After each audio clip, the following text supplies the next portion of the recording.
આપણા રાજકોટમાં અને આમ જોઈએ તો આખા સૌરાષ્ટ્રમાં હવે આ જન્માષ્ટમીના સાતમ આઠમના મેળા, લોક મેળાનું આયોજન થતું હોય છે.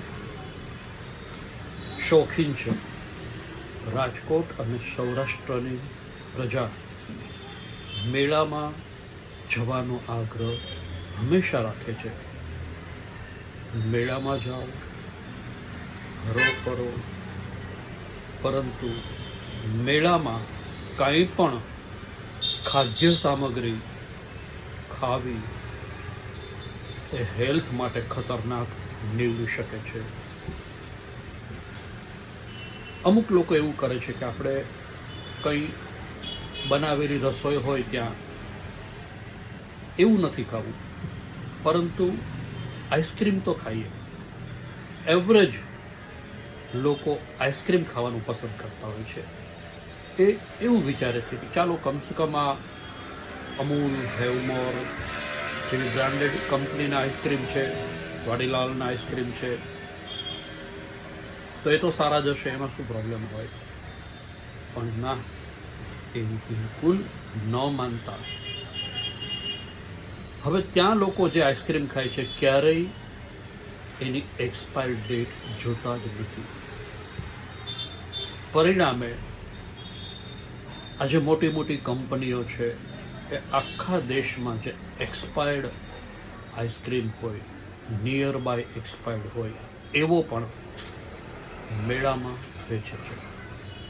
અને લોકો ત્યાં કોની પાસે ટાઈમ હોય છે? આ આઈસ્ક્રીમ ખાધો અને નીકળી ગયા. પરંતુ ધ્યાન રાખજો, આઈસ્ક્રીમ ખાઓ ત્યારે એના પેકેટ ઉપર ડેટ જરા જોઈ લેજો, પછી ખાજો.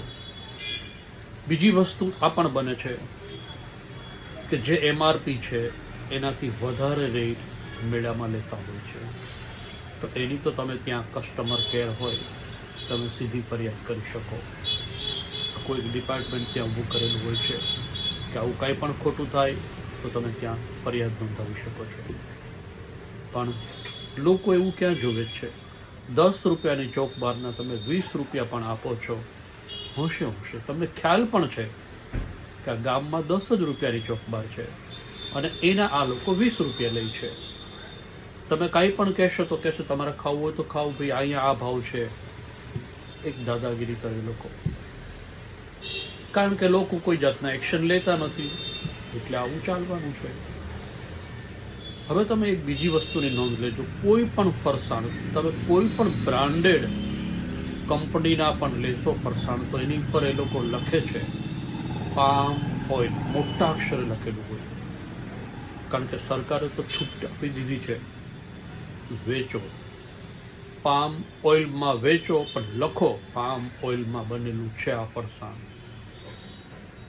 હવે એક બીજી સમસ્યા છે કે જે લોકો લખે છે કે અમે આ સિંગ તેલમાં બનાવીએ છીએ, એટલે એનું 400 થી 500 રૂપિયા કિલોનો ભાવ વસૂલ કરે તમારી પાસે.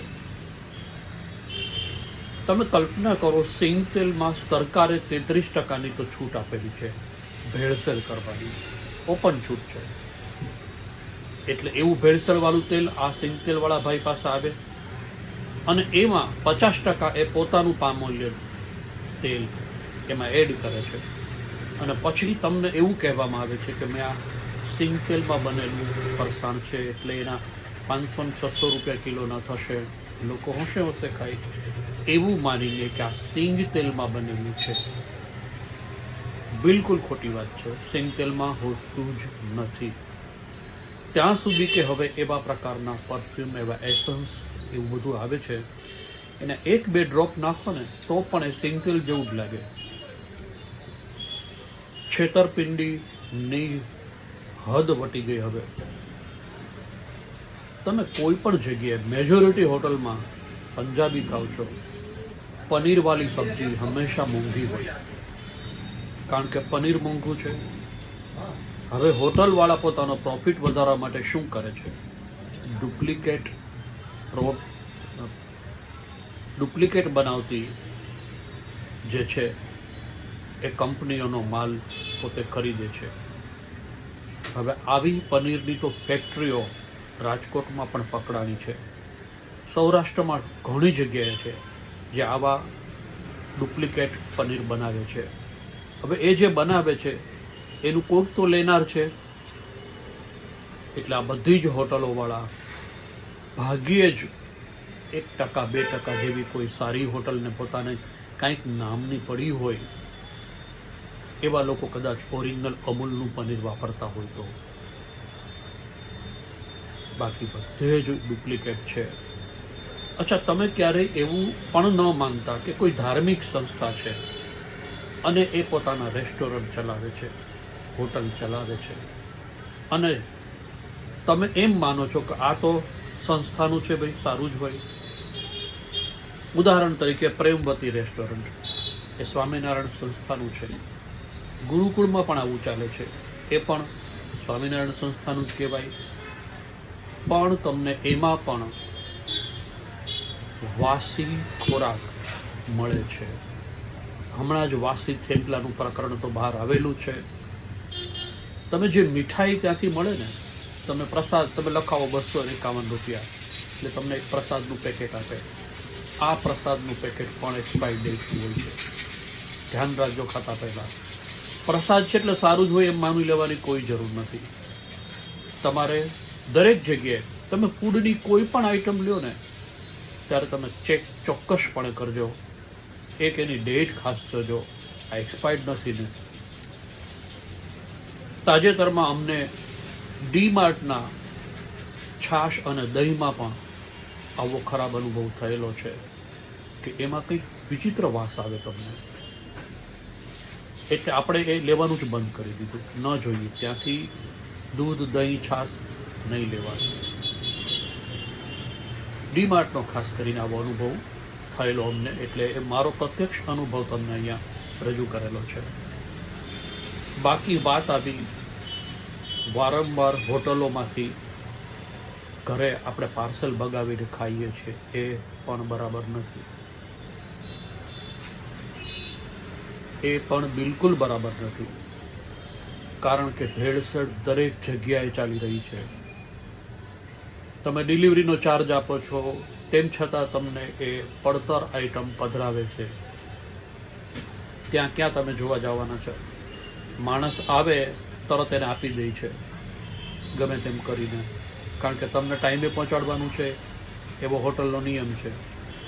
તમે કલ્પના કરો, એક વસ્તુ તમે એવું કે 10 મિનિટમાં 15 મિનિટમાં મને ઘરે મળી જાય, કેવી રીતે બને? તમારા ઘરે તમારા રસોઈ બને વાર લાગે કે નહીં? 25-30 મિનિટ, અડધી કલાક જેવો તો સમય લાગે રસોઈ બનતા. પણ તમે એવી અપેક્ષા રાખો છો કે મને 20મી મિનિટે આ પાર્સલ મારી પાસે આવવું જોઈએ. રસ્તાનો ટ્રાફિક ગણો, રસોઈ બનાવવાનો શું ટાઈમ ગણો. તમે કલ્પના કરો કેટલી હદે આ બધી મોટી મોટી કંપનીઓ તમને ખોટી આદત પાડી છે, છેતરપિંડી કરી રહ્યા છે, અને તમે આવો બધો વાસી ખોરાક પોતાના પેટમાં પધરાવો છો. કરોડો રૂપિયા આપો ને તો પણ આ એક પણ સ્ક્રૂ તમારા શરીરનો ક્યાંય મળવાનો નથી, એટલું યાદ રાખજો. કોઈ આંતરડું કાંઈ નહીં મળે. કિડની ખરાબ થઈ ગઈ, એનું કોઈ સોલ્યુશન નહીં હોય પછી. માત્ર આ ભારત જ એક એવો દેશ છે કે જ્યાં ખાદ્ય પદાર્થોમાં આટલી હદે ભેળસેળ. સારું, હળદરમાં ભેળસેળ, મરચામાં ભેળસેળ, ધાણા જીરુંમાં ભેળસેળ. આની ઉપર સરકારનો કોઈ જ કંટ્રોલ નથી. ખાલી બધા ડિપાર્ટમેન્ટ કહેવાના છે, ફૂડ એન્ડ ડ્રગ્સ ડિપાર્ટમેન્ટ. કરે છે શું? કાંઈ નહીં. વર્ષમાં 1-2 જગ્યાએ રેડ પાડે, ન્યૂઝપેપરમાં આપે, ટીવીમાં બતાવે તમને, વોટ્સએપમાં, કે અમે આ જગ્યાએથી આ ફરાળી પેટીસ છે એ પકડી, વાસી ફરાળી પેટીસ, અને ફેંકી દીધી. પણ વર્ષમાં આવું ક્યારે કરે? એકાદ વખત ખાલી. એનો મતલબ બાકીના ટાઈમમાં આ લોકો જે કરે છે ચાલે છે, નક્કી થયું. ખરેખર હવે લોકોએ જાગી જવાની જરૂર છે. તમે ક્યાંય પણ જગ્યાએ ઇવન પાણી પણ પીવો ને તો પાણીની બોટલ ઉપર ડેટ ચેક કરજો. એક તો ડુપ્લિકેટ પાણી ભરે છે, બિસ્લેરીના નામે એવી જ બોટલ બનાવે અને સ્પેલિંગમાં જરાક ફેરફાર કરે, તમને એમ જ લાગે કે આ બિસ્લેરી છે અને તમે લઈ લો. બહુ મોટા પાયા ઉપર આવી છેતરપિંડી આખી દુનિયામાં માત્ર ભારત જ એવો દેશ છે જ્યાં ચાલે છે. કારણ કે આપણે તો બધા ભગવાનના ઘરના માણસો છીએ, ખૂબ ધાર્મિક છીએ, ખૂબ જ ધાર્મિક. આપણે ખોટું કરતા જ નથી.